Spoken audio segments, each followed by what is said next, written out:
திருச்சி மாவட்டம் தொட்டிகம் அருகே பல்வேறு கோரிக்கைகளை வலியுறுத்தி திருச்சி நாமக்கல் சாலையில் மேக்கல் நாயக்கன்பட்டி பகுதியில் பொதுமக்கள் சாலை மறியல் போராட்டத்தில் ஈடுபட்டதால் பரபரப்பு ஏற்பட்டுள்ளது. இதுகுறித்து கூடுதல் விவரங்களோடு இணைகிறார் எமது செய்தியாளர் சுந்தரேசன். வணக்கம், விரிவான விவரங்களை வழங்கலாம். தொட்டியம் அருகே நாகேநல்லூர் கிராமம் அமைந்துள்ளது. இந்த கிராமத்தில் காட்டுப்புத்தூர் கிராமத்திற்கு செல்லும் சாலை மிகவும் பழுதடைந்த நிலையில் உள்ளது.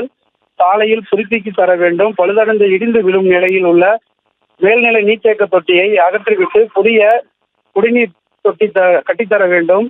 நாகேநல்லூர் இயங்கி வரும் ஆதி திராவிடர் துவக்கப்பள்ளி புதிய கட்டிடம் கட்டுவதற்காக இடிக்கப்பட்ட கட்டிடத்தை உடனடியாக கட்டித்தர வேண்டும்.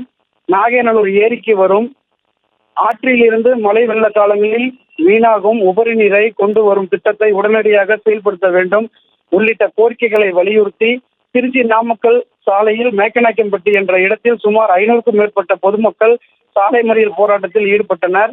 இதையடுத்து முசிறி கோட்டாட்சியர், முசிறி டிஎஸ்பி, தொட்டியம் தாசில்தார் ஆகியோர் சென்று சமாதான பேச்சுவார்த்தை நடத்தி வருகின்றனர்.